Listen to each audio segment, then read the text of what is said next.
Hello, everyone. Welcome to the Believe in Bengal podcast. Yours truly, Solomon Wilcots, right here on Valley Sports, Ohio. And I'm joined by former Seattle Seahawks running back Robert Turbin. He is also my co-host. That's right, on Sirius XM NFL Radio, The Opening Drive. You can hear him there as well as many other places. He has a growing career in broadcast media. Robert, welcome to the show. How you been doing? I've been doing well. Thanks for having me. It's been a really fun season so far, and I'm having a lot of fun, young in the game in my broadcasting career, but certainly learning a lot from guys like you, and it's just been a fantastic time.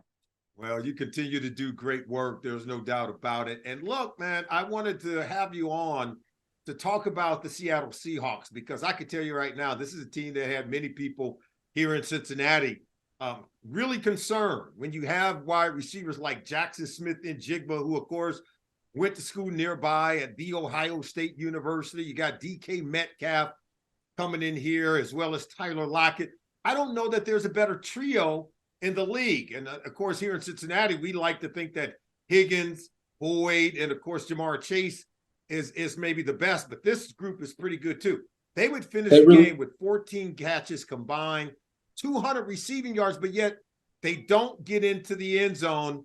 And the Bengals were able to win that game 17-13, but it was a hard-fought win. Just give me your thoughts on when you think about that component of the game, these receivers, and maybe even the running game for Seattle not being able to flourish as well as you would like.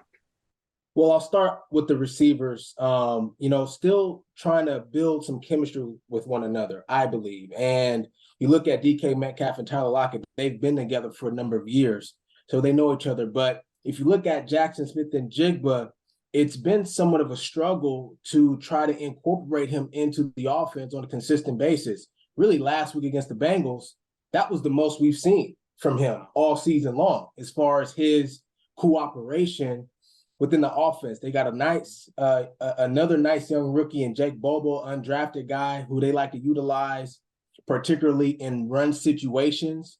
But because Jackson, I think his inability to be able to present some physicalness in the run game, I think it takes away some of his opportunities on the field. And so, but they're growing. And this system is, it's different, Solly, because like in some offensive systems, they're built around a player or a couple players where they want to make sure they scheme these guys to get open on as many plays as possible, right? Jamar Chase is a good example of that for the Bengals. Cooper Kupp is a good example of that for the Rams. Travis Kelce, for the Kansas City Chiefs, Justin Jefferson, etc. But although the Seattle Seahawks have primary guys or guys that they want to get the ball to, if you watch their offense, it's not necessarily schemed towards one player. It's like, boom, we snap the ball. This is the play. Here's the combo. And whoever the open target is, get it to that guy. There's some good and some bad with that. Okay, so I think this is an offense that is still formulating. Shane Waldron, who's the offensive coordinator, still learning the young guys, especially JSN in particular, Jackson Smith-Njigba. What are the right plays that he fits in to get him open more consistently? So I thought you saw some of that in the game against the Bengals because they're unable to finish drives. And when you're unable to finish drives, it's because you're unable to identify your go-to target. The closer you get to the line of scrimmage, or the end zone, I should say, those are the downs where you say, okay, who are the guys you like to get the ball the most in these situations? Seattle hasn't identified that person. Seattle would only score 13 points in the game. Only 3 points scored in the entire second half of the game. They were 1 for 4 down inside the red zone. Cincinnati Bengals defense really slammed the door shut.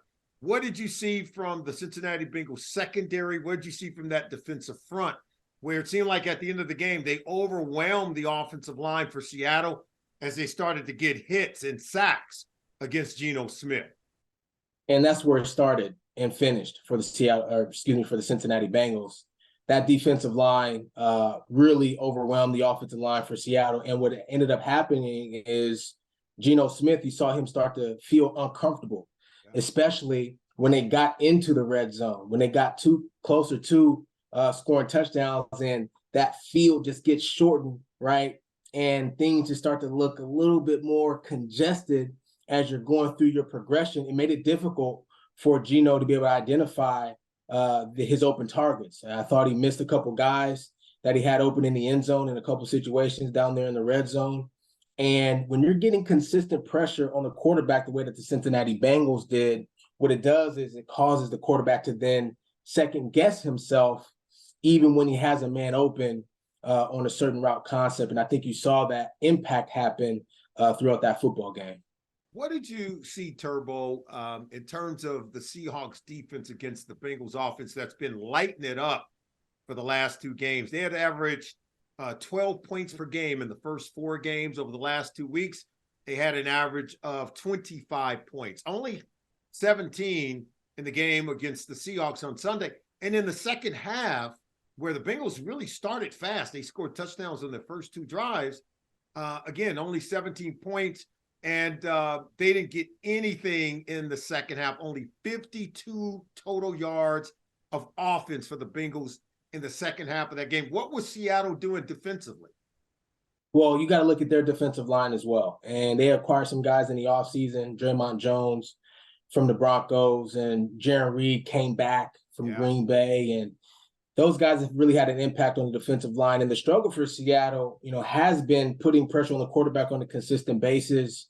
But one thing I know about Pete Carroll-led teams is that anything that they emphasize throughout a week or a couple weeks leading into a game, they usually do better, in that category. And pass rush, I thought, was something that they improved on against the Bengals, making Joe Burrow a little bit uncomfortable. But from a Bengals standpoint, offensively, although they didn't put up a lot of points, you have to continue to like what you're seeing as far as the progression with Joe Burrow and his injury, and the connectivity between him and his receivers, because not only was he getting the ball to Jamar Chase, but the other guys started getting involved as well. I think it was Tyler Boyd who scored a touchdown in the first half, and they were the first quarter of the game. And I'm watching the game personally. I don't know how you felt, but I'm watching games like, oh, Tyler Boyd with a touchdown. That, we used to see that all the time. Haven't been seeing that quite often as much as we are used to seeing. So it's good that the Bengals are in a situation now where, yes, you've got your security blanket in Jamar Chase, but the comfortability of distributing the football is starting to happen for Joe Burrow again. You were talking about just, you got to win the meaningful games. And Seattle is one of those teams that I think it's a young team. You guys have drafted so well. We love the young players you have. Devin Weatherspoon, you got to see him in the coming out party in the Monday night game. Tyreek Woolen, who made the Pro Bowl as a rookie 1 year ago. You got 2 offensive tackles who were rookies 1 year ago, who made a name for themselves. Young players, but it's a team that's still growing and learning how to win. Why was this game, week 6 against the Cincinnati Bengals, a real pivotal game in your mind? Well, I think that if you are a team that feels as if you should be contending for a championship, which I feel for the Seattle Seahawks coming into the season, I picked them as a contender to be in the NFC Championship game this season. I feel like they can beat either the Eagles or the 49ers if they had to, to be able to get into that football game and have an opportunity to go back to another Super Bowl and obviously compete to win. But in order to get there, I think these are the pivotal games that you have to win. Teams who have championship DNA, teams who have been there before. The Bengals have been there before in recent years on a multitude of occasions. They've been in the Super Bowl. They've been in those AFC championship games. And so the championship DNA, it exists throughout the locker room because those same guys are there. So if you're Seattle coming into town, you know what they say, to be the best, you have to beat the best. And I thought this was a pivotal game as far as the evaluation of, okay, where are we at as a team in Seattle? Can we contend with the best of the best? And they had their opportunities, but they couldn't get it done. And so they'll have another shot. They'll see the 49ers twice. And, both of those games are going to be major. And, the 49ers are going to be right in the thick of things towards the end of the season. They have to find a way to beat, these major teams, these championship DNA teams. They've already lost to the Rams, another one, right? Yeah. Got to beat these championship DNA teams in order to at least be in the conversation. Yeah, I think that was important for our fans here in Cincinnati to hear that the Bengals are one of these teams now that they've ascended into an area where everybody is going to want to beat them. Like they're getting the best shot from everybody. Even Joe Burrow can have a calf injury.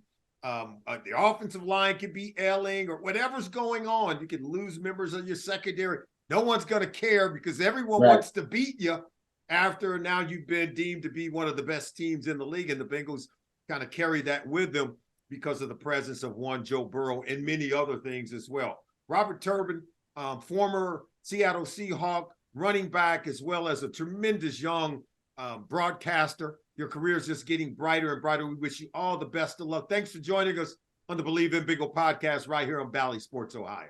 Make sure you check out Bet Online for all of your sports betting needs. For anything that I do betting related, I go on over to betonline.ag and I use promo code BELIEVE50. BetOnline has all of the latest updated odds for the NFL and college football seasons.